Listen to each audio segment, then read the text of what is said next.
Hey, Vince McMahon, it's time for this week's Stick to Wrestling podcast. Who the hell do you think you are?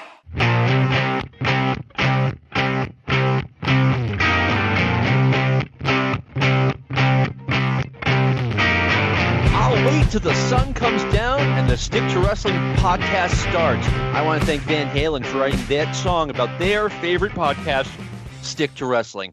Stick to Wrestling. Give us 60 minutes. Perhaps indeed we'll give you a rawbone podcast. It is the only wicked good wrestling podcast out there, and it is the people's podcast. It is the major league of professional podcasts. Now, couple of things, social media. You want to follow me on Twitter, just put in the name John McAdam in the search, and my Twitter will come up. It's the guys fighting with chairs. You also want to be on this group's Facebook page. I know Facebook is kind of a pain in the neck. Grand Theft Auto 5 parodies it as Life Invader. My advice to you is if you don't want to be on Facebook, you don't want to tell people that you use it, lie to your family and friends and just sign up just for the Stick to Wrestling podcast. Follow the advice from your mentor. Lie to those who are closest to you. Now, before I bring on my guest, I want to tell you that this is a unique podcast, and not just in the wrestling business, but in all podcasts, because every decade since the 80s, I have gotten a bad case of dandruff, and I have one right now. And in 2011, 2012, even the Denorex wouldn't fix it. So I got this stuff called Clear Shampoo for Men, and it worked. It got rid of it right away. Well, they don't make that anymore. They stopped producing it. So I looked on the internet, and it was suggested that I put coconut oil in my hair. So right now you're listening to a podcast where the host has coconut oil in his hair, and yet you're still listening. With that, I want to bring on one of my favorite guests, Jeff Bowdren, host of the Keeping Faith Kayfabe, Maintaining Kayfabe. What is it again? I'm sorry. I was just waking up, John. The whole, hair dandruff problem was starting to put me to sleep. What was that? It's Breaking Kayfabe. Breaking Kayfabe. Bowdren and Barry. It's not just the people's podcast. It's everyone's podcast. We play no favorites like you do here on this podcast, McAdam. Oh, I love favorites. We do more than stick to wrestling. I know you guys talk about food a lot. You both of you know way more about food than I do. Well, it's, I always said I don't want to have a podcast where we just talk about wrestling. We want to talk about food, sports, television, movies, music. We want to talk about life. And that's what we do. We talk about everything. We talk about coconut oil and dandruff here. Apparently you do. So let's get this podcast kick-started, McAdam, because I got a question for you right away that all your listeners want to know. What the fuck is the deal with you and Sean Goodwin? Go ahead, tell us.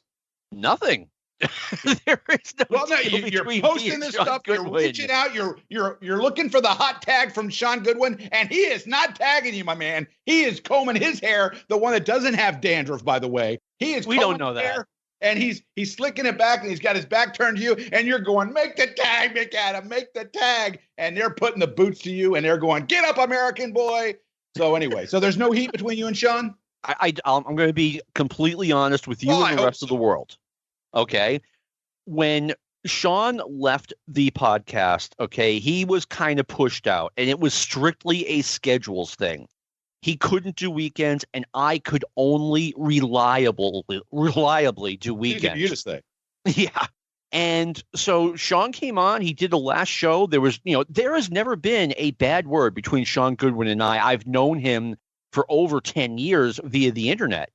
And, Sean kind of, did that last show, and he said goodbye. He did everything the correct way, and I thought there was no heat, and the guy vanished on me. He, stopped posting. He ghosted you. Yeah, that's the exact word to use. Isn't that what most of your former girlfriends have done? They've ghosted you? Well, that's another story for another time. I'm not going to. Yeah, I have many ghosting stories. I got introduced to ghosting as a junior in high school. But anyway, I mean, I just don't understand. I made it perfectly clear to Sean. I told him, look, you have not done anything wrong. I'm really happy with you as a host. It's just a scheduling thing. And, you can't do weekends. I can only do weekends. And yeah, like I said, the guy just, we were in 2 or 3 different Facebook groups together, including the Stick to Wrestling Facebook group, and the guy just like vanished. So I don't know if he's upset about something. I feel like he has no reason to be upset, but Sean, if you're listening, reach out and we'll talk about it. Reach for that hot tag, Sean. Don't just walk back to the dressing room like Peter Maivia. Yeah, and John's getting color at this point. He's on the mat. They're putting the boots to him. So, okay, now next question before we kickstart the Georgia portion of our podcast. I recently, upon the unfortunate death of Eddie Van Halen, reached out and asked people for their top 3 guitarists of all time. Now, I know, knowing your musical taste, bizarre as they may be sometimes, you're going to pick some guy from Billy and the Clusterfucks, some band that you saw in Nashua back in the early 80s. Give me your top 3 guitarists of all time. My impeccable musical taste. I mean, Eddie Van Halen is a clear number 1. Who? Oh, okay. Gotcha. No. I didn't hear you say. You said Eddie's number 1. Who's number 2 and 3? Let me think. This one is sideswiped me. We are not just sticking to wrestling this week, folks. Damn it. Jeff has taken over the show. It's Flaherty's here again. I'm thinking I'm going to go with number 2. He was acknowledged as a really good guitarist, and I just like his work. Johnny Ramone. Okay. I knew you were going punk with one of them. Okay, so number 3. Number 3. Oh, man. Let me think. Prince? Okay. That's choice.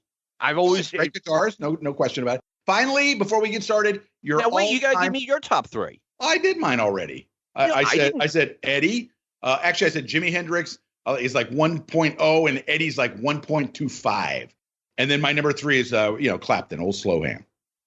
All right. I could see that. Yeah. I didn't go really controversial. Like one of the things I said in our group, Breaking Kayfabe with Bowdren and Barry, available on Facebook, by the way, is that, in our group, nothing ticks off the people in our group or starts more shit stirring than asking a musical question. You ask really best drummer, best lead singer, and there's always one guy, that will not want to do your typical. I mean, even if you put a list of 100 great guitarists on there, okay, and if my co-host Barry Rose, if he put 100 and they were completely separate lists, I guarantee you there'd be somebody that go, oh yeah, I can't believe you forgot this guy that went on tour with Poison in '91 and they worked the Asia tour when they were over in Asia because CC DeVille couldn't work that tour. He was with them only for 2 months, but that guy should be on your, it's like that kind of thing. Let's see how obscure we can go for our guitar list. Now, give me your favorite Van Halen song of all time, because we also did that. Favorite Van Halen song, the Kinks cover. Which one is that? Really got me. Oh, yes, great song. I, of course, one that's near and dear to my heart is Dance the Night Away, because Dance the Night Away is the song that I had my first, or my father-daughter dance with my daughter at her wedding. We danced to Van Halen. So, yeah, I had to be the cool dad.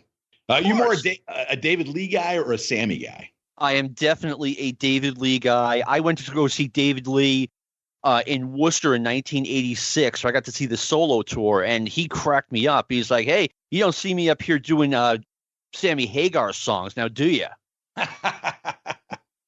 Okay, so we finally ready to talk some Georgia wrestling, because now the folks are going. No, we can't do that, man. We have to acknowledge, and by the time this podcast comes out, it's going to be kind of dated news, but Tracy Smothers passed away a couple of days before we started recording this. Yeah. Any memories of Tracy Smothers for you? It's funny because, you talk about Tracy as one of the Wild-Eyed Southern Boys, a gimmick, by the way, that would not fly today. Yeah, unfortunately. And also his run with Tommy Rich and ECW as, with Guido as part of the full-blooded Italians, where he would sit there and do the little thing with his chin like Corleone would do. So, a guy that was, by all accounts, a really good dressing room guy, a guy that was very solid, a guy that young guys could go to and ask advice, on their matches or their careers or whatever, and they could get, he would give them solid input back. A guy that was, he was never a guy that you sit there and went, oh, this guy is, he needs to do something. He needs to take another step. When I saw this guy in UWF in 1986, he was already a solid worker. He just was underneath. Yeah. And then, when he went to the different like Southeastern and Continental and stuff like that, he got more of a push, and he was very good friends with Steve Armstrong. And then they started the apparently, I read today at the time of this recording that he and Steve, even though their tag team had been long since broken up, had remained friends, which that's cool to hear, because I hadn't heard anything that Steve, any comments from Steve Armstrong. So I didn't know whether or not there had been some heat between them, or, maybe that was the reason Steve hadn't commented. So, but it was very nice to hear. A very solid worker. I don't know that he was ever great on the mic. I did like him. I loved his tag team in Smoky Mountain with Tony Anthony. That was really good stuff. The Thugs. Yeah, I absolutely loved him in Smoky Mountain Wrestling. I thought it was the perfect place for him. And I went out to Smoky Mountain for Fan Week in 1994, and we had this luncheon at Hooters. It was like a babyface luncheon. Well, of course, where else would you go but Hooters? Go ahead. Right. And Ricky Morton could not have been more distant and more uncomfortable, which, is fine, because I didn't fly out there to hang out with Ricky Morton. I'm more, to hang out with my friends from all over the place. And we're sitting there having lunch, and Tracy Smothers just walks right up to us and, hey, guys, how you doing? Very friendly. And he was very impressed that I flew all the way from Boston to Knoxville to go on a 10-day, it was endless wrestling trip. I mean, by the end, I was exhausted. I never wanted to see a wrestling match again. But Tracy, he went out of his way to be nice to us, and it's just the little things count. That's what I remember about Tracy Smothers. That's my memory of him, that he went out of his way to say hello to a bunch of marks at the table at Hooters. So, do you remember? I'm guessing this is give or take a year or two, mid '90s. How much did you pay for that trip? You remember? Oh man, let me see. The plane was not that expensive. It was like $350, and I want to say the trip itself was like $300. So I'm guessing around, and then you got to buy food and stuff. So I'm guessing it turned out to be like $750, $800. Okay, that's not bad. I mean, it was 10 days. Yeah. The other thing I remember about Tracy is his program with Brian Lee, where he would get on the interviews and he'd go, "Let me tell you about prima donna Brian Lee." That's what I ought to call him. I always loved it when he would call Brian Lee prima donna Brian Lee. Yeah, I miss Smoky Mountain Wrestling. That was a very, very small, or not very long, but a great period in wrestling for me. Yeah. So give you a real window into Southern wrestling, Yeah, about 5 years.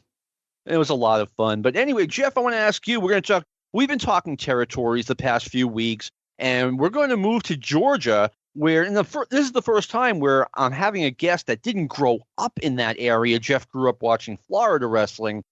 But you got Georgia wrestling on cable. When did you start watching it?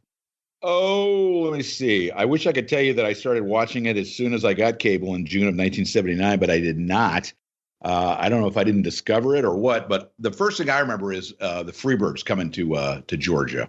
And that's, that was a real big deal. And of course, I've had, the benefit of being able to go back through YouTube and see some of the Heenan stuff and all that. And that's great. Yeah. But no, I would say like when the Freebirds first showed up and were feuding with DiBiase, and they were bringing JYN to team with DiBiase, and also, oh my God, Plowboy Frazier. Mm. And I think at that time, from what I've heard, not 100% on this, but I'm pretty sure that Robert Fuller was the booker in Atlanta at that point. He was. Yeah. And the story I heard was that Ted DiBiase was supposed to get a run with the NWA title, and they're like, hey, put Ted DiBiase on this national cable show, make him look good, build him up. And like I said, it's just the story I heard that Dusty got into Robert Fuller's head and just told him, don't make him shine like they want him to make him shine. And who got that title run, Jeff? Well, shockingly, Dusty did. I know you're stunned to hear that. So, one of the things that really surprised me about that is because I thought, from the point of view of the television, the DiBiase, of course, the 5-mile drivers on the cement and DiBiase in the hospital and all that kind of stuff. And those Freebirds, the promos were great, and all that was really good stuff. But I remember hearing later on that at the arenas, I don't know about the TV ratings, but at the arenas, it was they were down while Fuller was the booker. I'm not positive about that, but that's what I had heard. No, and we'll talk about this. I mean, I heard that Georgia wrestling was going through a difficult period on and off in the early 80s. And then in 83, attendance fell off a cliff. Well, and there's reasons that are alleged for that. Alleged? Oh, tell me about these. And we'll discuss that. The story goes, and this is just the story that I've heard, nothing 100% factual. Just I had heard that Jim Barnett, who was the executive that was basically sort of like he was the executive, and Ole was the guy he was like the general manager, and Ole was the manager in the dugout, if you will. Right. Ole found out that Jim was taking advantage, shall we say, of his expense account, perhaps overspending on certain items. Jim was known to be very flamboyant. I don't mean that because he was gay. I just mean he had very expensive habits with art and stuff like that. He was in a lot of social circles in the Atlanta area. He was very well known. And he had a habit of overspending, shall we say. And Ole found out about it, forced Barnett out, by saying, if you don't quit, I'm going to reveal this to the corporate types with, the people that own stock in the company. And I'm also going to report it to the people at TBS. And so Barnett kind of bowed out. I don't know if it was gracefully or not. And I don't know if that's when Barnett went up to the WWF for the first time or not. But anyway, at that point, Ole began having problem getting his talent in. And that's when you started seeing the guys like Pez Whatley and Joe Lightfoot take over on TBS. And that's when things really started hitting this. Because, people like to think about the fact that the Road Warriors were the glory days of Georgia wrestling. The Road Warriors were really put together at the very last minute. They had brought Joe Laurinaitis in to be the Road Warrior. And then after Matt Bourne had a little scrape with the law, his team with Arn Anderson was kind of dissolved overnight. And they made a call up to Eddie Sharkey and got Mike Hegstrand to come in, and the Road Warriors were born. But it was born out of desperation. They got over sort of like in spite of themselves, and it became very hot. But the promotion, other than that, there was a lot of, people talk about Buzz Sawyer against the Road Warriors. That's believable. Brett Sawyer against the Road Warriors, not so much.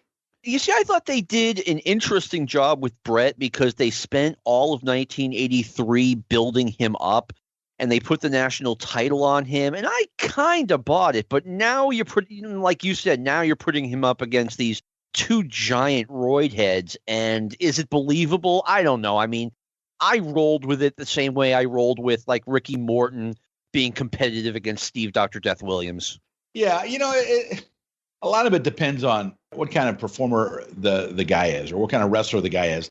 And I don't think that Brett Wayne Sawyer was that good. I think Buzz, a lot of demons, a lot of personal problems. But when the bell rang, Buzz was an amazing performer. And he had an awesome feud in 85 with Hacksaw Jim Duggan, despite the fact that Jim Duggan probably was almost a foot taller than him. They had a great program in Mid-South because Buzz was believable as the maniac. But I don't know that Brett, and I'm not poo-pooing Brett and saying he was a horrible wrestler. He wasn't. Just physically speaking, there wasn't anything that really made you believe in the way, to use your example, that, Ricky Morton at least had that fire that made people believe that he could compete against somebody the size of Dr. Death Steve Williams. Yeah, I mean, when you look back at it, it felt like they spent most or all of 1983 building up to a world where, Brett Sawyer wins the national title, and then it's revealed that Buzz is his brother, and they're going to be the two main superstars on the Georgia roster. But they're doing this at the same time where the WWF's about to bring in Hulk Hogan, okay? Or at the same time they did bring in Hulk Hogan. And you've got Hulk as the number one babyface on one side, and Brett and Buzz Sawyer as kind of the top baby faces on the other. It didn't look good. Well, you had Tommy Rich had started to undergo a physical transformation that was not good. Yeah. In that he was no longer the proverbial skinny white meat baby face. He was now the kind of chubby bordering on fat white meat baby face. And although he still had all the Tommy Rich, moves and mannerisms, and God knows he bled willingly, he wasn't that young kid that the girls went crazy for. He had now sort of morphed into a pretty close to a 30-year-old guy that wasn't, it would have been nice if Brett Wayne Sawyer had the looks to attract the girls. Jerry Jarrett used a different word for it, but get the girls to come into the arena and, the skirt chasers and stuff like that. But, Buzz wasn't that guy, certainly. And I don't think, no offense, I don't think Brett Wayne Sawyer had that look, No, he didn't strike me as that. He was no Kerry Von Erich, that's for sure. I don't even know if he was Mike, but, Good one. So you started getting it summer of 1979, you said, right? That's when I first got cable. I really didn't start getting into it. So when did the Freebirds get there? Like early 80? Because that's when they finished their run in Mid-South. I think it's around that. I got the time. I was like fall of 80. Okay. So, maybe I completely missed the boat until then. It was like one of these things I would turn on every once in a while because I was really just a CWF guy. And by the way, just to clarify for people out there, Florida wrestling is not FCW. I saw someone post that in one of your groups recently. It was CWF. I'm very picky about that. Okay. But, so I mainly was just attracted. And, I don't know about you. I have stated this before, maybe even on this show when I've made other appearances. My wrestling fandom went through ebbs and flows. I had discovered wrestling through my grandmother in the early part of the 1970s. She took me to my first matches, and I followed it just like religiously for about 4 or 5 years.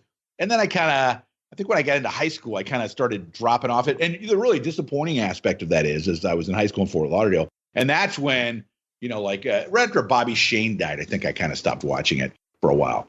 And that's when Harley Race got brought in as a booker. And if you look at some of the cards on the CWF Archives Facebook group that Barry Rose runs, some of the stuff that they were doing then when Harley Race was the booker, oh my God, those cards are so loaded with talent. It's just unbelievable.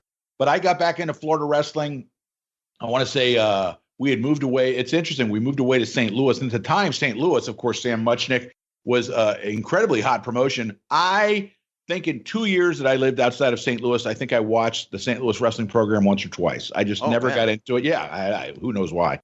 And then when I moved back to Florida, that is when I started getting, they did the last Tangle in Tampa at some point. And then the other thing I remember is Don Morocco coming in as the Magnificent M and Paul Jones doing the Mr. Florida gimmick. And I kind of started getting back into it for a little while. Then I took a little slide out of it. And then David Von Erich showed up in Florida. And I pretty much was hooked on Florida until the dying days of the promotion. Wow. Okay, so that explains it, because when I first got my cable box, February 1980, every half an hour, every day, I would go through every channel to see if wrestling was on. Let's see if I can pick up the Lucha Libre channel. We got this weird stuff from Montreal. Yeah. On one of the French channels. And it wasn't like the main promotion. It was like some bizarre minor league promotion. But then eventually we got the main promotion, like 85, 86. Did you read the Andre book yet?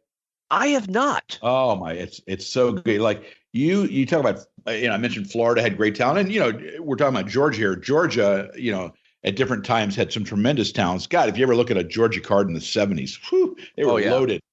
But because there was a war between two different groups, the groups that the Rougeaus had and the groups that the Vachon brothers were basically running. Oh my God, the cards in Montreal for a period of time were just stacked as they were competing against. It was like Grand Prix wrestling versus I don't remember what the other promotion was called, but just tremendous amount of talent going through Montreal at that time. And by the way, the Andre book is fantastic once you get a chance to read it. Well, definitely. I'm always behind in my reading. And one thing I know, we're talking about Georgia, I deeply regret not taking in just one Montreal show. It's 4 hours up the road. I go there anyway. There's plenty of other stuff to do. Like, that was a major regret I have. Yeah, I never, talking about you talk about arenas that I wish I could have seen matches in. The City Auditorium in Atlanta is one I wished, I always felt like when they moved into the Omni, so much was different because and maybe they had outgrown the City Auditorium. That could be a very, viable excuse. But the Omni's rent was so much more. So they had to have more people in there to justify the cost of the rent. And that was another problem they ran into eventually, was that the rent in the Omni was so high. Okay, one big problem they had is that the Atlanta City Auditorium closed, which supposedly was perfect as far as capacity goes for what, the Georgia promotion was drawing. And now you're in the Omni, which hosts the Atlanta Hawks, so it's a major arena, and it was just too big for the promotion. And from what I understand, that was a major problem. Like, everyone knew that there would always be good seats available, so you could walk up and not have to buy them in advance. Sure. And, when the City Auditorium was still open and running, they could run their usual weekly, I believe it was Friday nights in Atlanta. And then when they had a special card, if they had Andre or they had the world champion coming in, they could move it to the Omni and sell it as a big event and stuff like that, and still maintain their local, base with their, their 4, 5, 6,000 people. I don't know what the City Auditorium drew, but that they were getting every single week that wouldn't show up at the Omni and feel sort of, in a way, kind of disenfranchised as, like, hey, these people that don't come to wrestling every week the way like I do, that are getting better seats than I am because the seats are more expensive. It's one of those kind of things. Oh, yeah. And, when you're running the Omni once every 3 or 4 months for a special event, it feels like a special event. Sure. And, by the time the auditorium closed, they were running the Omni every 2 or 3 weeks. So obviously, no, it's not that special anymore. Yeah. And by the way, I just think for the purpose of the people that are listening, we should decide whether or not we're going to call it the Omni or, like Freddie Miller, the Omni. The Omni. I never forget that. So Georgia wrestling, Jeff, you more or less started watching in 1980. Who were your personal favorites? Well, I want to say, because I was kind of still a mark, even though DiBiase was my favorite by far. But that was when I don't really know that I liked a lot of heels in Florida when I was younger. I was more strictly a babyface guy. But that is when I began to really appreciate the Freebirds as the heels. And it's just amazing to think that here I was sitting there watching the Freebirds on TV, and I was the same age as Terry Gordy. It boggles the mind to think that a guy that was, first of all, when he was in Mid-South main eventing and, in cards that were at the Superdome, he was 18 years old. And then he comes to Atlanta and he's headlining, with Michael Hayes, a guy that's like 2 or 3 years older than him. They're headlining cards at the Omni in Atlanta, and he was like 19. He's 19 years old. So all those men, you go down a rabbit hole in world class in Dallas. And Terry Gordy was 22. It's crazy to think that. I will never get over that feud. It was the Von Erichs against Hayes and Gordy. Buddy Roberts is the outlier, but 5 of those 6 guys are in their early to mid 20s. It was insane. Yeah, no, it really was. And, But getting back to Georgia, DiBiase was definitely my favorite. I liked him. Tommy Rich I liked, but I was never huge into Tommy Rich. It was like, here's Tommy Rich, and of course, Bob Armstrong when he would show up.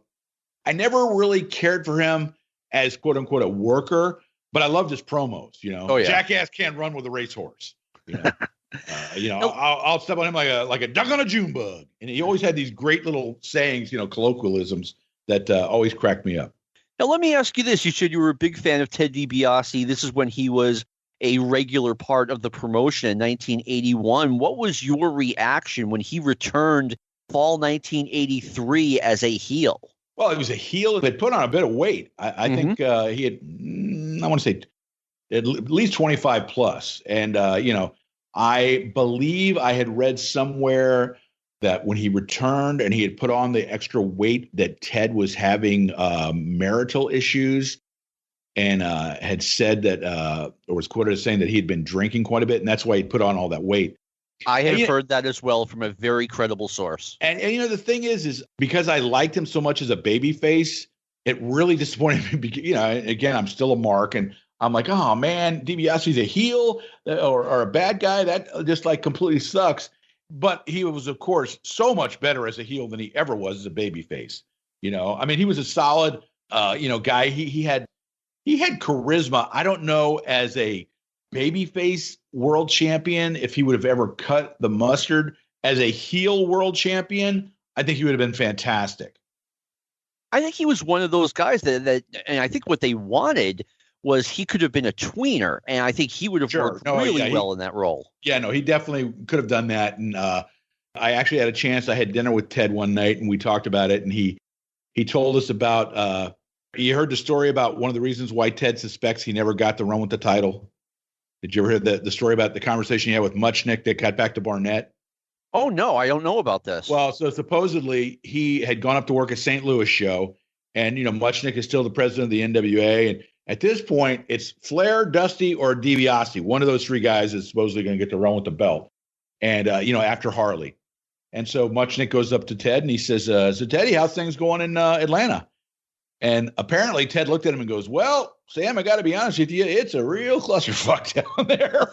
And he goes, the money's not doing good. And, and he kind of does a little venting to Sam.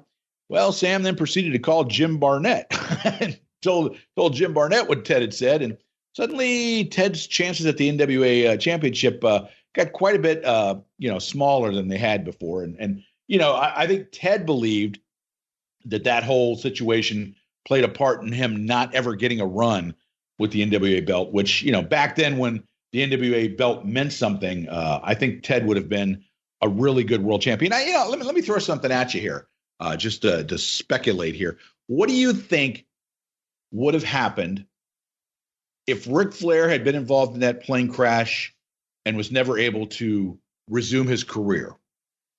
Do you think DiBiase was or would it have been the charisma of Dusty that would have gotten him the belt, or I think DiBiase would have gotten that run after Harley Race? Okay, it had Ric Flair not recovered from that plane crash. I'm going to take you down a road that you didn't think was coming. I always thought that I think Ric Flair is the greatest wrestler of all time. I think Greg Valentine was a great wrestler, and Ric Flair and Greg Valentine were so similar that Rick kind of got, in my opinion, in Greg's way a little bit. With Rick out of the way, I think Greg Valentine might have been a viable NWA champion. I think Greg Valentine would have been I think if you had made him without Ric Flair in the picture at all, no shadow of Flair, I think Valentine could have been maybe a shorter term champion. Okay. Like the run that, say, Dusty had, that sort of run, I would have had no problem with Greg Valentine getting a run with the belt for that period of time. I don't think Greg Valentine was a long-term, was good enough. People could disagree with me, but, Greg Valentine, for as good as he was in the ring and as solid as he was in the ring, when the proverbial end came for Greg, man, he really, some guys start doing a slow fade where you just start noticing, they're not as good as they were 2 years ago. Greg, when that end came, he just fell right off a cliff. Oh, yeah, I saw that as well. But, I mean, reasonable minds can disagree. But, I mean, I thought Greg Valentine, even with Flair in the mix, I thought he could have been a good NWA champion. I thought he was going to be WWF champion. But with Flair around, like, Valentine kind of came across as Rick Jr., even when they turned Rick and feuded him with Greg. Yeah. The stuff, I'm sure you've seen it. It's out there where Valentine comes out with the girls and Flair's the babyface now, and he's wearing like a suit or like a tuxedo or something like that. Yeah. Yeah. That's great stuff, where they're playing off one another and stuff. There's guys that you could look at that were the potential. I don't really know that there's anybody other than maybe DiBiase that you can say, oh, they completely missed the boat with that guy in terms of someone being a long-term NWA champion. Okay. But short-termers, there's guys out there that I can look and see and say, like Wahoo. Wahoo, I would have had no problem being a short-term NWA champion because he certainly had the skills to do it. Who else can I think of? Somebody that I really think was, speaking of Georgia, that was super over, that I was really into as a babyface at the time, an ass-kicking babyface, was Paul Orndorff. And I think Paul, by the end of his run in Georgia, before he made the trip up north, I wouldn't have had a problem with them putting on the belt on Orndorff. He's very intense, and another guy that really found his stride when he went up there and became a heel. And geez, who can forget? It was on. I watched it on YouTube today, or within the past couple of days. I saw a clip of it where he's doing the workout with the 5 people off the street, and the one girl comes up and touches him on the shoulder. Don't ever touch Mr. Wonderful. You never want to touch Mr. Wonderful. And that, and then when he turns on Hogan and, and Jesse's laughing and Vince is like, you knew it all along, Jesse. You knew it all along. So, I loved Orndorff. I thought he was great and, just a super, super wrestler. Oh, I mean, I remember seeing Orndorff in Georgia like early 1982. I had seen a little bit of him in Knoxville and Mid-South before that when we got those shows on cable. And I just remember he quickly won the national championship and they put him in a program with Flair. And I looked at this guy who, I knew who he was. He was a big deal in Mid-South. He was a North American champion. He'd been NWA tag team champion. And I just saw him on Georgia being like, okay, I can see this guy as the NWA World's Heavyweight Champion. I remember my girlfriend getting all clammy over him too. And by the way, that skit he did in the WWF when he was in the gym training those 5 average people, listeners, seek that out because it is one of the funniest and most heelish things ever, because Orndorff, you could almost tell he meant every word he was saying to them. Yeah, you're never going to have a body like Mr. Wonderful, no matter what you do. I don't know why I'm wasting my time here. I don't know why I'm wasting my time on you. He was phenomenal. Oh, yeah, he was very good. It's funny because I actually went and saw Flair in West Palm Beach have a match with Butch Reed. And Butch Reed, the proverbial, coming within an inch of winning the world championship. And, of course, the crowd rushes over as Flair is doing the bloody limp back to the dressing room, Yeah. And I remember hearing a guy in the crowd. This is one of these things, 38 years later, I still remember it. The guy goes, Paul Orndorff is going to kick your ass. Because, people thinking, well, geez, if you can barely beat Butch Reed, Paul Orndorff's going to have your lunch. And, they had done a great job of promoting him as a babyface. And who could have seen that this guy would have been such a great heel and so much. I mean, honestly, as much as I like Paul Orndorff as a babyface, he was so much better as a heel. I agree. Yeah. So now we're moving to unhappier times. Black Saturday, July 14th, 1984. Jeff, share your memories of Black Saturday. I got to be honest with you. I think by that point, I'd become so disappointed with Georgia that I had stopped watching. Oh, wow. I might have got a phone call from somebody saying, hey, why is Vince on Georgia? Like one of those kind of things. But I don't remember. It's not like I was sitting there watching it and I, put a stamp on the date and on the calendar and said, this is something I got to remember the rest of my life. But I remember when they came on and they started doing the show in the morning with Ole and Gordon and Jimmy Hart and the New York Assassins and all those guys and Thunderbolt was back and just going, oh man, this is like such a step down for the promotion. And, and Ole was only doing commentary. He wasn't even wrestling anymore.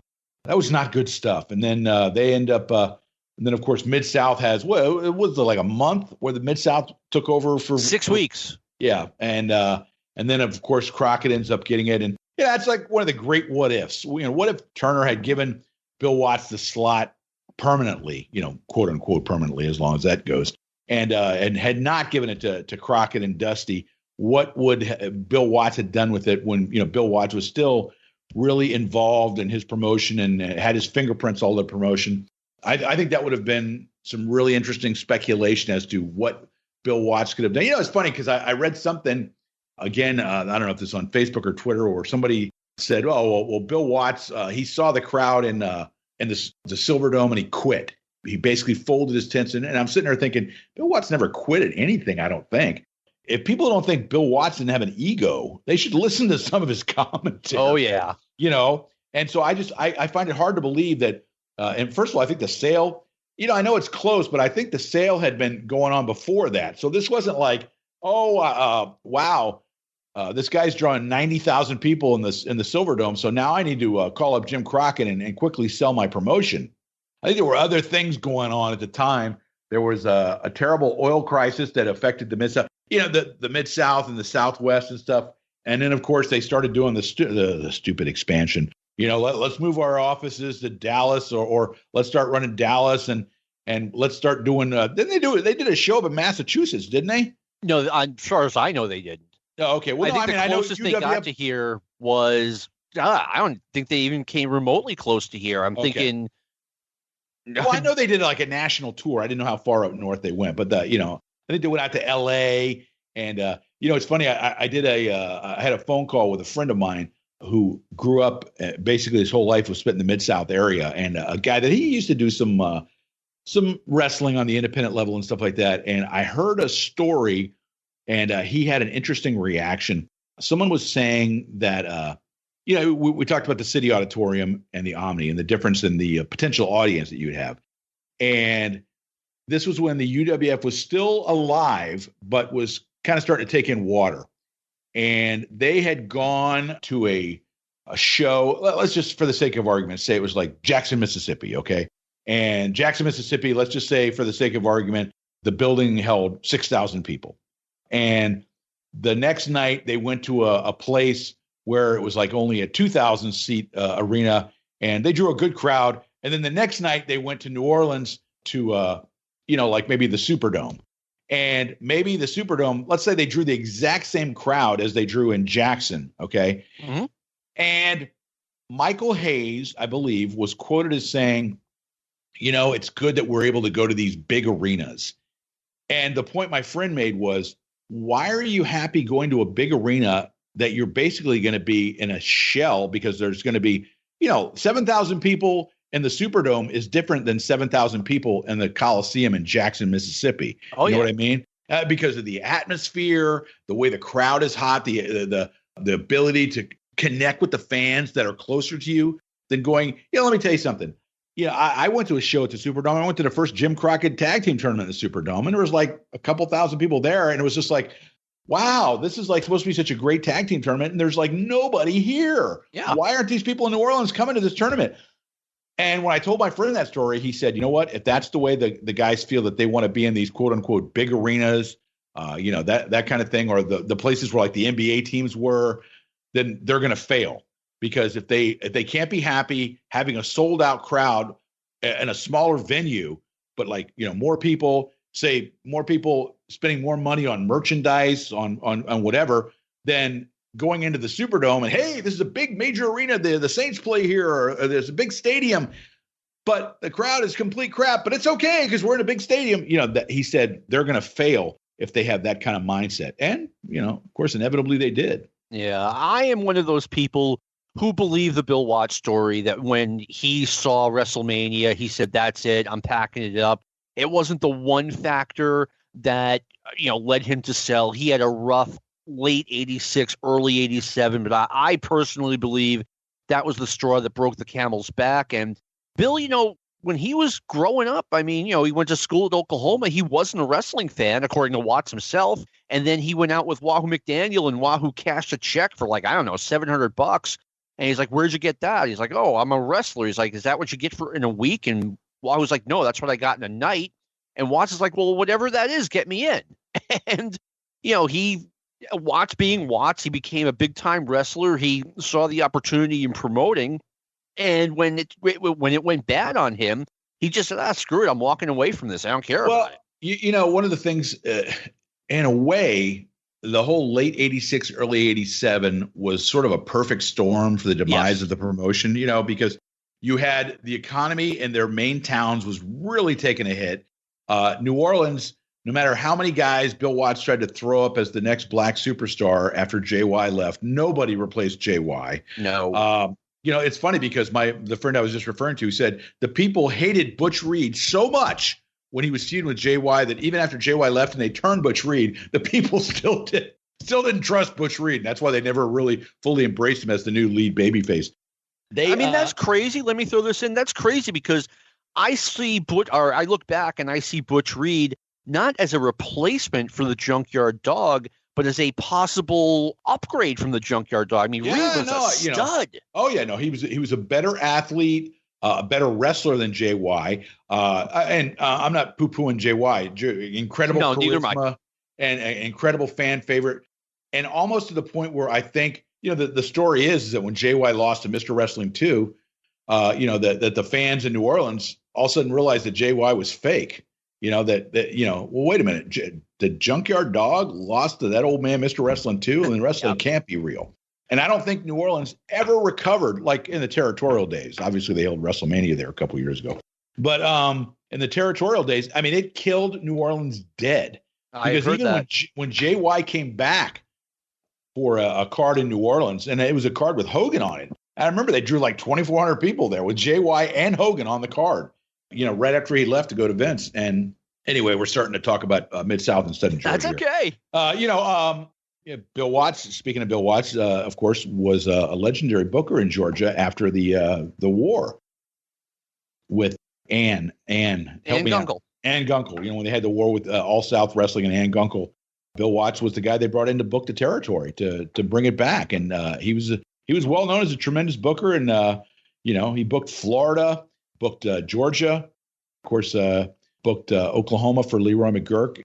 Yeah. So what's the next Georgia question? Well, I mean, just a quick observation. If I am a wrestler part of that Georgia War of 1974, I'm working for Ann Gunkel, man. If you haven't seen a picture of her, definitely Google one. She is unreal. Well, what's funny is I had a chance to have dinner with Dutch Mantel. And one of the things is, you're getting ready to have dinner with him and you're doing a little background on Dutch.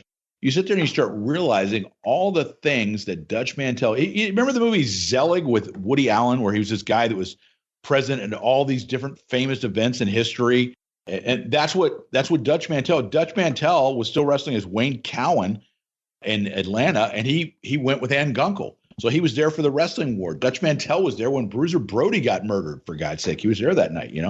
He was just this guy that was part of all this different stuff that, he was there for the Goulas Jarrett split, He was just one of these guys that just happened to be around when all these big events in wrestling history happened.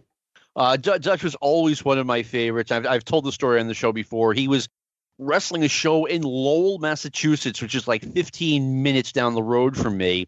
And after the show, like everyone was hanging around. And you remember the old WCW announcer, Chris Cruz? Oh, yes. I was friends with Cruz, and try to reach out to Cruz on Twitter. You'll get a nice response. That's it. Okay, I will try that. I'm like, hey, introduce me to Dutch Mantel, and apparently Chris didn't understand that you're supposed to kind of give him the he's okay, you can talk to him. He's just like, hey, Dutch, let me introduce you to my friend John McAdam, and Dutch didn't want to talk to me. I was like, dude, I would die to talk to Dutch Mantel. But anyway. Another reason why you should want to join the Facebook group if you are a listener to the Stick to Wrestling podcast is usually before the show is recorded, we take some questions from some of the people in the group. The esteemed members of the group. Exactly. It's like the Gold Club. Ron Gamble asks, what if Ole saw Sterling Golden, a.k.a. Hulk Hogan, and thought, wow, if he only had a different gimmick, ... I think that Sterling Golden, even into Hulk Hogan, unless Ole had some sort of, genie in a bottle telling him that, in 4 years, Hulk Hogan's going to be the biggest star in the world.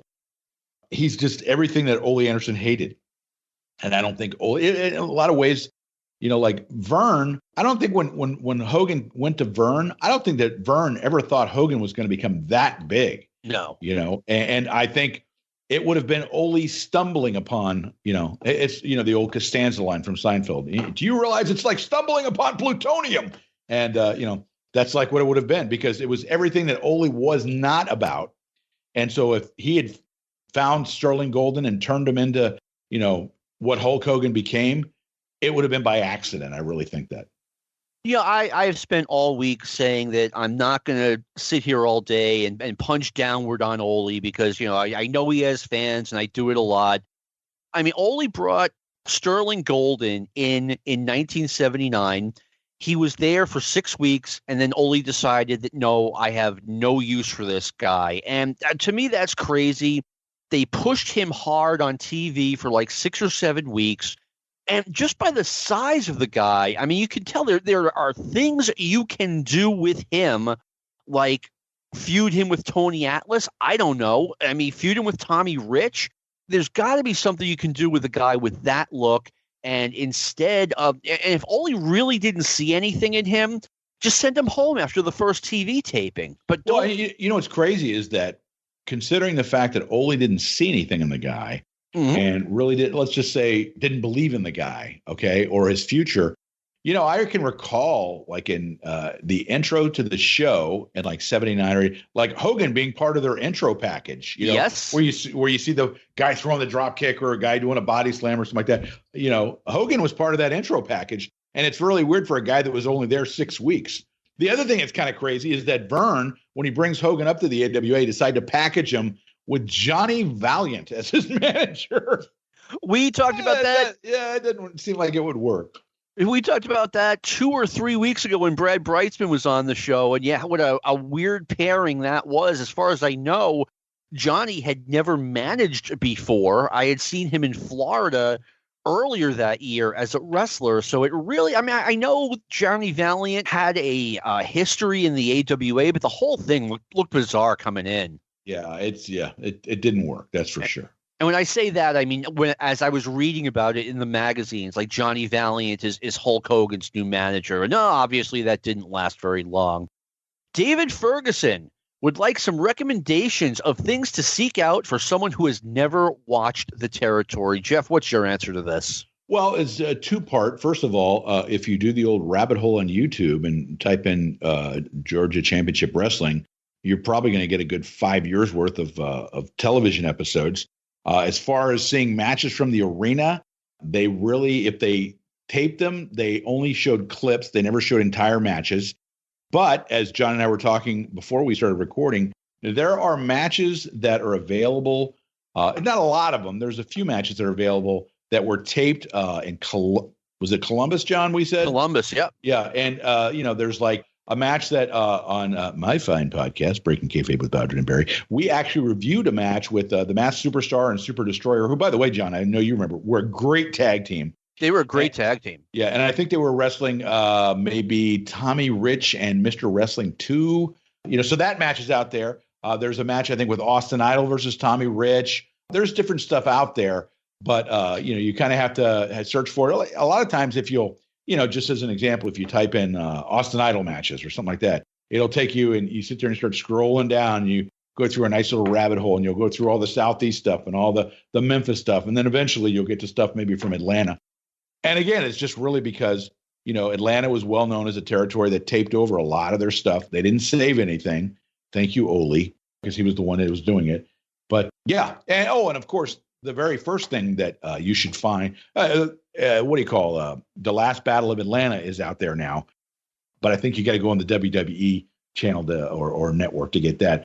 But no, the first thing you want to see, John, tell me if you agree with me on this, is go and find Ole's turn on Dusty in 1980. Oh, you know what? If there's one angle that really stood out, it's probably that one. That was an all-time. That's the gold standard, not only for the effectiveness of the angle, the promos leading up to them showing the angle, and then the angle or the promotion, the promos after they did the angles, not only from Ole, but from Dusty, too. Very powerful stuff. Really good stuff. And I think I told you this, they did that angle when the WFIA was up in Atlanta having their convention. And Barry Rose was there with our friend Pete Letterberg and a couple other guys. And Barry says that as they're doing the intros, I think, to the match, all the guys are in the ring. Pete turns to Barry and says, wouldn't it be funny if Ole turned on Dusty? Yeah. And, he called it, man. Give him credit where it's due. So, yeah, no, definitely that is something to look out for first. You want to find that Ole and Dusty angle because that is the gold standard. All right. And that is a good point. And, I thought about this question. And the funny thing about Georgia, aside from that angle, like there isn't that one match from the Georgia territory that I got to see live from October 81 until Black Saturday. And then the early morning show went away in like April 1985. There really isn't that one match that I can point at and say, hey, look for this match. But what you want to do is try to find like old episodes of Georgia Championship Wrestling, because like they had squash matches, but the squash matches were good. The guys would actually fight back. It wasn't like the WWF where if you were a jobber wrestling a heel, you were not getting in one lick of offense, period, and pronto. If, Martel and Gurria or whoever were wrestling, yeah, they'd have a decent match. But the Georgia matches were always consistently better. And like I said, even the heels would sell a little bit for the jobbers.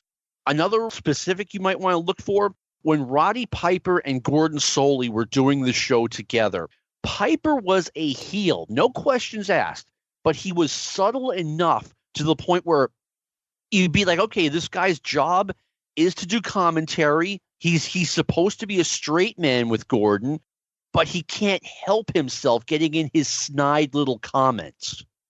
Okay, I'm going to tell you something that I think will be a controversial take. I liked Roddy Piper in Georgia more than I liked Roddy Piper in the WWF. Oh, how could you not? And he was amazing because we had never seen anybody like this. Because what he would do, he wasn't like over the top heelish. He would sit there and say, Brad Armstrong with a beautiful drop kick there, Gordon. Very effective maneuver. Of course, it's not quite as good as the one I throw. But anyway, it was very well done by that young man. He would do those kind of things where he would like praise them, but then say, he's not quite as good as me. And it kept up and kept up. And then you had the whole program with Bob Armstrong, with, their just verbal, sparring back and forth. And then, of course, Tommy Rich and Piper. And Piper, I don't think was even full-time in the territory. I think he just showed up for the TV tapings and maybe would do the Omni shows because he was still working Mid-Atlantic at the time. Yep. He was working a little bit between both territories. Yeah.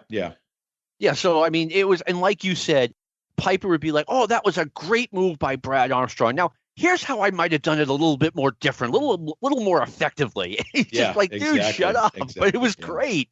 Yeah. All right, Brandon Hefner. We talked about, we didn't talk about this. Do you think the Atlanta City Auditorium show Vince did with Gordon Solie in 1976 will ever see the light of day? And would HBO own it or would Vince be own it? I've always been fascinated by this. Vince mentioned it on the MSG telecast. They originally said they'd be bringing us telecasts from several venues around the United States. Jeff, what do you think? Well, here's the thing.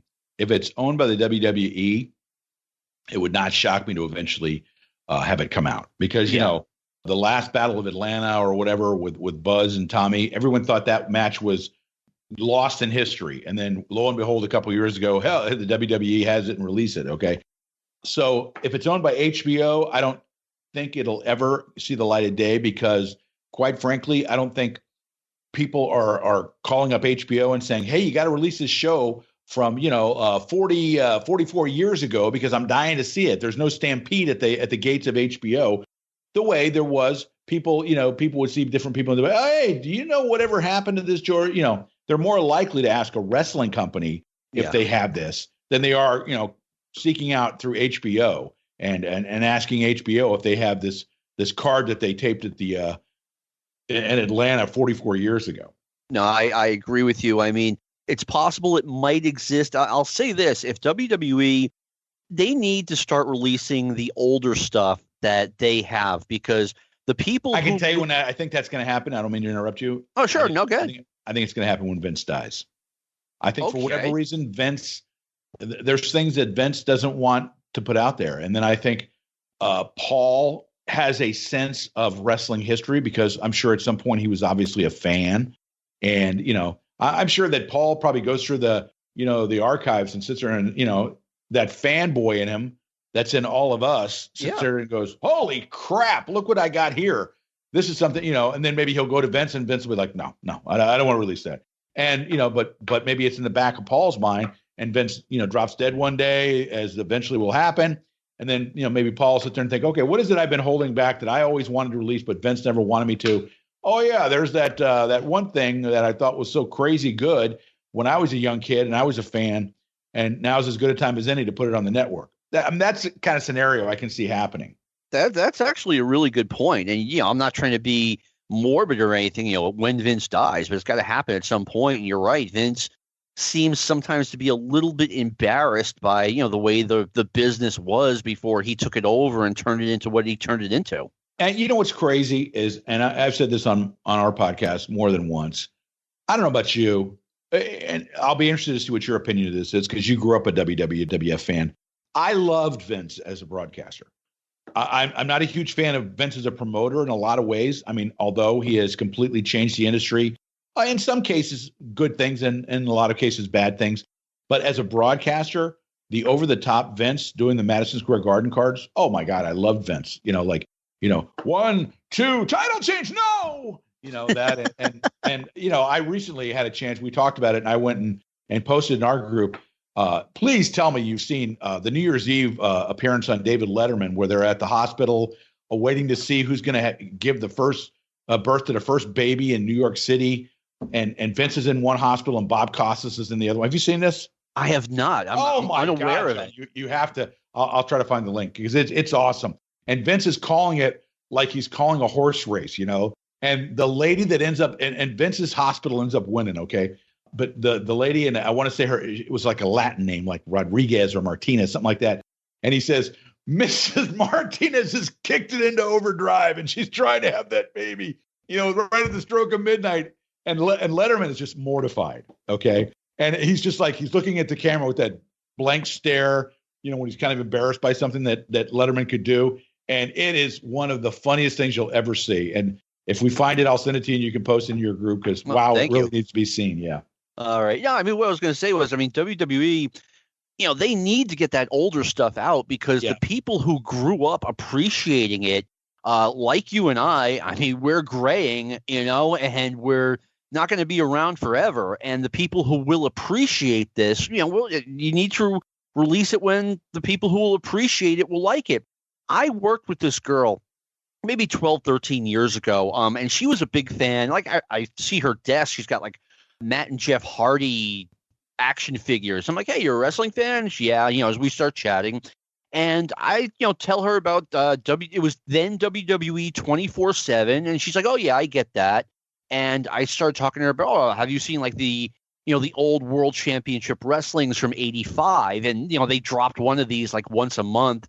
And I recommended them to her. And then she comes back a few days later. She's like, yeah, I watched that.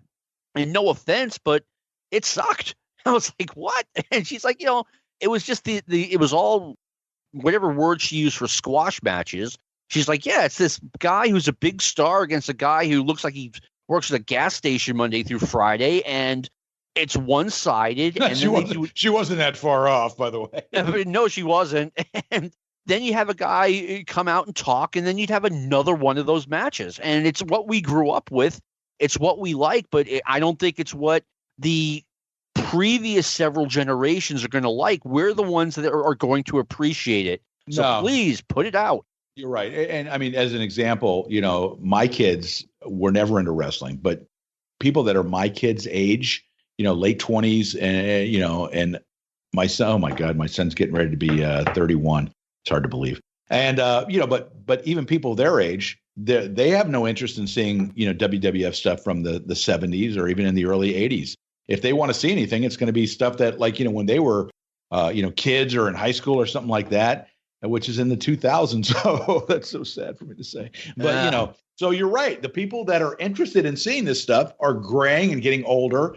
And, there's no time like the present to get that stuff out, while the people are still around. Yeah. And I get it. She grew up watching Raw and SmackDown, and it's, this nonstop machine gun of action and, angles. We'd have 2 or 3 angles a year. They have more angles in one episode of Raw than we had in like all of 1976. So I get it, but like we're the ones who are going to like this. Yeah. Well, it's just like, you posted the other day in your group about the card that you went to would had the Executioners and singles matches. And you said, oh my God, this was everything I'd ever wanted to see. My first card. And I said to you, I said, if you don't mind me asking, what makes this card so good? And you explained why, because this, you had just started becoming a wrestling fan. So it was extremely hot, to you. Cause I was looking at the card going, it's not really, I get that. You post cards a lot of times that also as someone who grew up watching championship wrestling from Florida, and I'll go, wow, poor John. He grew up watching some horrible wrestling. But then you'll post cards and I'll sit there and go, okay, that's got 3 or 4 really matches that are compelling that, were like a blow off or a feud or a world title match or something like that. I can appreciate watching a Backlund match against a good opponent or a Bruno match that's like a blow off match in the Garden Trilogy or something like that. But to me, while their main events were really good, the top to bottom stuff, the stuff that was, Pete Sanchez versus Johnny Rods. And I think you said I was all hot and bothered to see that because it was my first live card. Whereas, for us, we'd watch Pete Sanchez and Johnny Rods go to a 20-minute Broadway, and we'd be going, oh my God, when can we get to Danny Hodge versus Hiro Matsuda? So.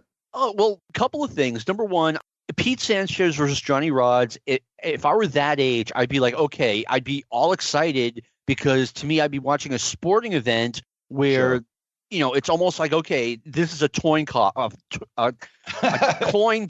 My God, who's going to win this match? So, I would have been into it. And secondly, and this is important, Jeff, and I've always got that the WWF, it sucked compared to Florida, Georgia, Mid-Atlantic, etc. I started buying magazines in 1976 and just looking at this stuff and being like, this looks way better than what's going on in the WWF. And then in 1980, I finally started regularly getting Florida Championship Wrestling on cable. And I was just like, I knew it. I knew this was going to be way better than the WWF, and it is. Well, I don't know that Florida, one of the things that was so key to people in my general age group, give or take 5 years either way, is that when you watched it, it was like you were watching a sporting event. Yes. You might as well have been watching Jim McKay call Wide World of Sports, for God's sakes. I don't know that Vince, and again, I love Vince as a broadcaster calling the matches, but he was so over the top that a lot of times he'd do the thing where he'd look at the camera when the heel made some sort of remark, he'd do this sort of smart ass look at the camera, almost like breaking that third wall. And, I appreciated both of them. But if you're watching that and then, you said you see the Florida and you're all of a sudden like, oh my God, I knew it. It's because we were watching something that, at least in our minds, was completely different than what you were watching. Yeah, I mean, I knew that the Florida wrestling was not a legitimate sport, but it was presented as such. Exactly, that's what it was. And that's exactly the way Eddie Graham told Gordon to present it. Yeah. He said, I want you to present this as if you're watching a shoot, And that's exactly the way Gordon called it, and that's why we loved it. Yeah, I mean, I absolutely loved it. I mean, it was on Sunday morning and then again on Sunday night on this cable channel. I don't even know what the hell it was, but I mean, I would watch the show twice. I loved it. Yeah. Great stuff, to be sure. John English asks, what do you think the promotion's best year was in the Superstation era and why? Well, in retrospect, I would say 79 was a great year with Heenan and Georgia. That was really good stuff. And then I don't know if it was necessarily 80 because, like I said, there were problems besides the Freebirds and DiBiase in that group. But like a year or so later, when you were having guys like Stan Hansen and Ole when they won the World Tag Team Championship or, the mythical tournament, and they had those guys there. That 82 I thought was a pretty strong year. But, like I said, when they hit the skids, they hit it hard. I was talking about wrestlers' careers like, Valentine when he fell off the shelf. In my mind, when Georgia started falling off the cliff, it was a pretty rapid descent. It really was. My personal favorite year was 1982. I didn't even get the full year of 81, but I got 82, 83, and then the demise in 84. I loved 1982. I mean, I absolutely lived for Georgia Championship Wrestling. You had the Roddy Piper and Gordon Soley part of it. The Freebirds got back together. They had this three-way feud with Stan Hansen and Ole Anderson on one side and the Samoans on the other side. Was that Austin Idol and Kevin Sullivan also? Were they there? Yep, that was early 1982 as well. You got it. Yeah. You got the Freebirds getting back together, which was phenomenal. And then they had this feud that they tried to put together with Jerry Lawler coming in to challenge Roddy Piper. Yeah. And that fell apart when Piper got fired. But you had the whole Morocco and Piper dynamic. And you're right, Jeff. Like, I want to say at the end of the winter in 1983, I was watching Georgia Championship Wrestling and saying, what the hell is going on here? We went from Paul Orndorff and the Freebirds and, Stan Hansen, Dusty Rhodes, Dick Murdoch, Ivan Koloff, Butch Reed, and now the big stars are guys like Larry Zbyszko, Killer Brooks, and Pez Whatley. And I knew compared to the guys I just listed, they were not big stars. Yeah, no, you can always tell when times have changed. It was funny you were talking about Morocco there. One of the things that was great, the gentleman that asked about stuff to search out for. The Piper turn with Morocco and Gordon, that was so well done. One of the things that I love really subtle stuff that a lot of times flies over people's heads, but maybe certain people will get it, whether it's in a movie or a TV show or in this case, when they did this angle where they turned Piper, is when Morocco first comes out to the podium and he's kind of badgering Gordon about how Gordon never gave him credit. You always give Piper credit. You never gave me credit for anything. And he says, you never gave me credit for being the first man ever to reverse the figure four leg lock. And to a Florida fan, that's how they first pushed Morocco. Yeah. I want to say 74 he was the first guy to ever reverse the figure four on Jack Briscoe. So when you're a Florida fan and you hear a reference to something that happened 7 or 8 years before, you're just like, yes, I understand what he meant by that. Oh, I mean, they did it over a period of weeks where Morocco would come out and be more and more abusive towards Gordon Soley. And like you said, it's subtle. Like Piper would just kind of give him a look like, what are you doing, man? I mean, we were friends, but what are you doing? And then finally, when Morocco was and he looked out of control, it looked like a shoot. Yeah. Like Morocco would be like, you always spitting and all that kind of stuff like Morocco would do when he get really animated. Yeah, and then Morocco started roughing Soley up, and we're all like, whoa. I was watching this with 5 or 6 people, and all of a sudden, he pushes Piper, and Morocco got into it. And you want to talk about just a living room of kids going crazy, because I did not see that coming. Yeah. And then, of course, they extended it out because during the pull apart, apparently, Ole was one of the guys trying to pull him apart, and he came out like, I want you to apologize. Yes. Shoved me when I was attempting to break up, and that led into the whole thing with Piper and Anderson. And, and then, of course, it was funny because Tommy Rich had started calling Ole Anderson Pigface, and Rodney, they would call him Rodney Piper, and then they call him Rodney the Rabbit because he was always running. So then Roddy Piper started calling Ole Pigface too, and Ole would just lose his mind. It was great times. It really was, and you're right. I'd forgotten about. It starts saying, "Hey, I just want an apology, man," and Piper's just not doing it, and Ole's like, "No, I insist upon this," and pretty soon they're getting into it. Yeah. All right, and let me see. Keith Beiersdorf, we got Georgia's Championship Wrestling in Seattle. I thought you were going to say Keith Byers. I was like, the ex-football player? That's pretty cool. It would be cool. Keith. Ohio State's Keith Byer right into us.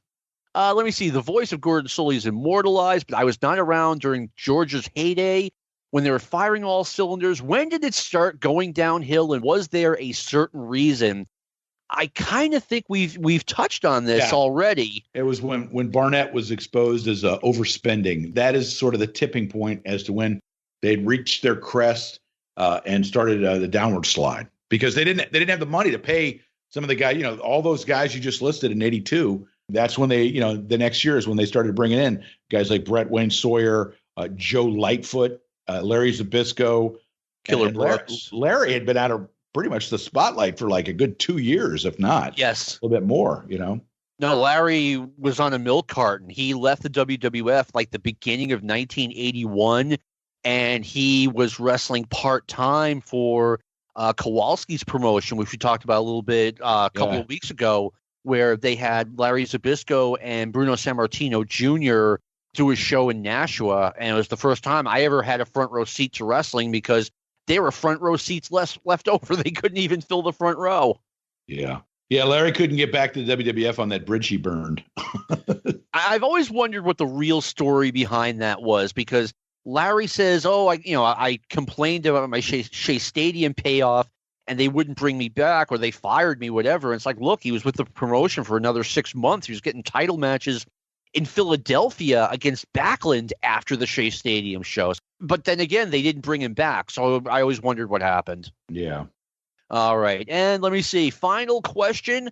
And this is a really good question to end the show on, but I'm actually going to end the show with a surprise. Give me a minute. But the question is from Jim Birchfield.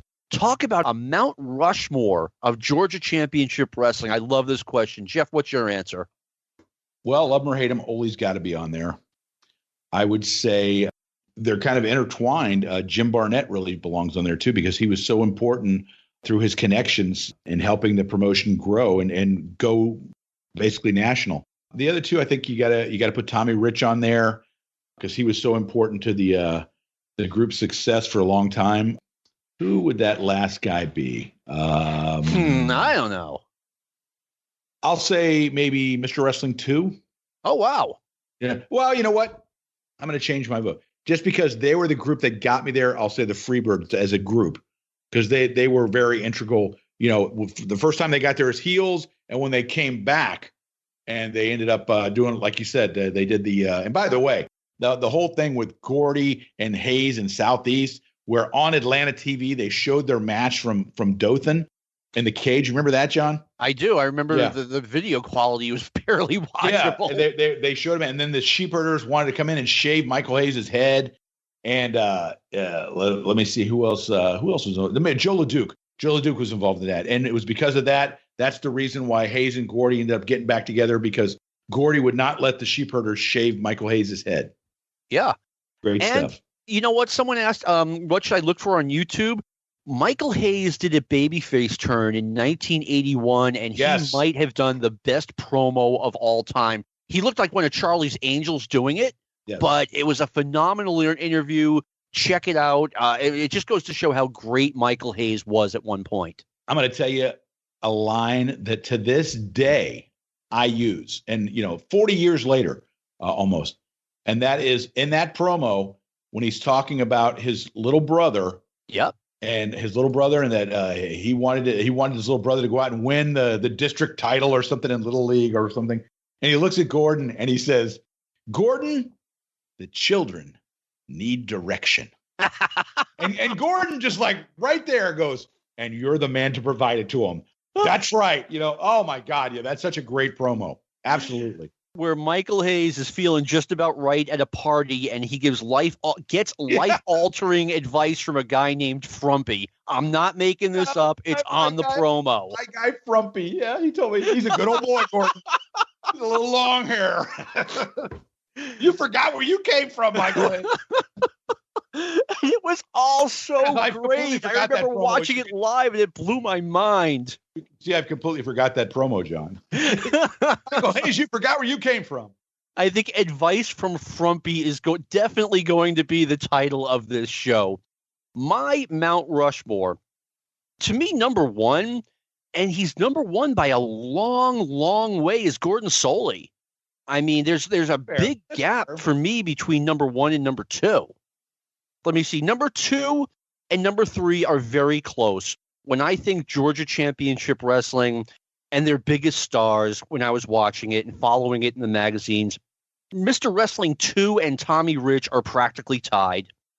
And then to me, there's kind of a gap between 3 and 4. And 4 is Ole, because Ole, he was the announcer. He was a big star as both a babyface and a heel. And there's a big gap between 4 and probably number 5. I know I've only got 4 faces on this Mount Rushmore. I was going to say, are there more faces on Mount Rushmore than I remember? I'm just saying, like, there's a big gap between Ole Anderson and Mass Superstar. Like, those are by far the top 4 guys. No, and as I mentioned earlier, Mass Superstar and Super Destroyer, what a great tag team that time has forgotten. Yes. They were tremendous, though. I mean, they had such great heel factions in Georgia, and I don't want to say they came and went, but they kept them fresh. Like, you had Super Destroyer, Mass Superstar, and Big John Studd all running around together, and it worked. Yeah. And then, of course, you would bring in every once in a while, Gary Hart would come in with Kabuki. And yeah. It was disappointing. You said you liked the program with the Samoans against somebody you mentioned earlier, but I hated, as a manager, I hated Sonny King. Really? The Lollipop. I was not a fan. No, he just did. It's just he didn't do it for me. I mean, I'm sure other people might say, "Oh, I can't believe you like this guy." And that's fair, because wrestling is all subjective. I totally get that. Some people might think Sonny King is greater things than sliced bread, and I know he former WWF Tag Team Champion with Jay Strongbow. Before my time, but yes, and but I just didn't like him with the Lollipop and the Samoans. I didn't see them. Working together. So it's like, in the WWF, when you had your triangle of managers there, you always knew the kind of guy that Albano was going to get, the kind of guy the Wizard was going to get, and the kind of guy that Blassie was going to get. Blassie always got the foreign invader, Yep. Albano would get the tag teams, and then the big ticket single star, the Billy Grahams, those kind of guys. That's who the Wizard got. I mean, you sound like a conversation we would have in like 1981, where it's like, look, here's how it goes. Albano gets the tag teams, Blassie gets the foreign menaces, and Wizard gets the guys who are good. Yeah. All right. Jeff, I want to thank you for taking the time to be on. I personally recommend the show Breaking Kayfabe. I enjoy it. Thank you for providing that for us.